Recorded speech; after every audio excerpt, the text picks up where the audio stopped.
Di sebuah kota kecil yang dikelilingi hutan lebat, terdapat sebuah rumah tua yang dibiarkan terbengkalai.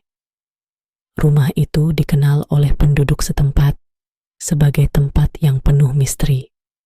Konon, pemilik rumah tersebut, seorang psikiater bernama DH, mengalami kejadian aneh yang mengubah hidupnya selamanya. Suatu malam, R, seorang mahasiswa psikologi, berusaha menyelesaikan tugas akhir yang membahas tentang gangguan identitas disosiatif. Tertarik dengan cerita-cerita lokal, R memutuskan untuk mengunjungi rumah DH yang telah lama ditinggalkan. Dia mendengar kabar bahwa DH mengalami gangguan jiwa setelah melakukan eksperimen kontroversial pada pasiennya. Setibanya di sana, R merasakan aura misterius yang menyelimuti rumah itu. Saat menjelajahi ruangan-ruangan yang berdebu, dia menemukan jurnal tua milik DH.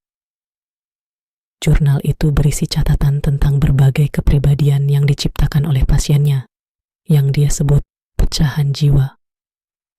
Di dalam jurnal, R menemukan nama-nama yang tidak asing, seolah-olah dia mengenali mereka. Malam itu, R merasa terhanyut dalam catatan-catatan DH. Semakin dia membaca, semakin kuat dorongannya untuk mengetahui lebih banyak tentang pasien-pasien tersebut. Tanpa disadari, R mulai merasakan kehadiran aneh di sekitarnya, seperti ada yang mengawasi setiap gerakannya. Ketika dia memasuki ruang terapi, lampu tiba-tiba berkedip, dan dia mendengar suara bisikan. Suara itu mengarahkannya untuk melanjutkan membaca.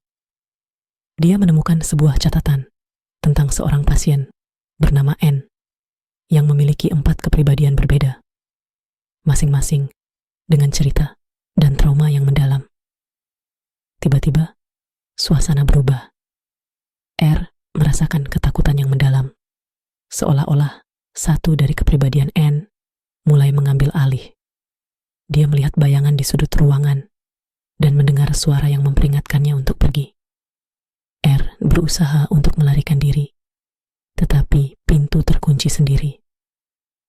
Dalam kebingungan, dia mendengar suara N yang kini berbicara dalam satu kepribadian yang agresif. "Kau tidak seharusnya berada di sini. Kami tidak ingin kau tahu." R merasa terjebak antara dua dunia. Dunia nyata dan dunia yang diciptakan oleh pecahan jiwa N. Dalam perjuangannya untuk melarikan diri, R berusaha berkomunikasi dengan N, memahami apa yang membuatnya terjebak dalam kepribadian yang berbeda. Dia mulai menggali lebih dalam ke dalam ingatan-ingatan N yang menyakitkan. Setelah beberapa saat, R berhasil menjalin komunikasi dengan N dan kepribadiannya yang lain. Dalam sebuah dialog emosional, mereka bersama-sama menghadapi trauma masa lalu yang menyiksa N.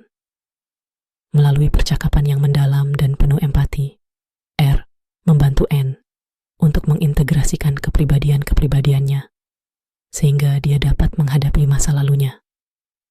Dalam momen penyatuan jiwa itu, R merasakan energi positif mengalir di antara mereka. Namun, kehadiran yang gelap masih mengintai, berusaha mengganggu proses tersebut.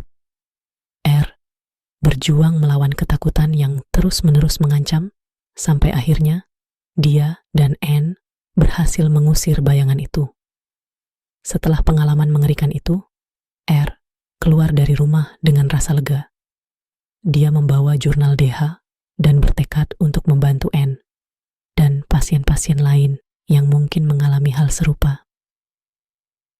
Dalam hatinya, dia tahu bahwa rumah itu, meskipun penuh misteri, bisa menjadi tempat pemulihan bagi mereka yang terjebak dalam kegelapan jiwa mereka.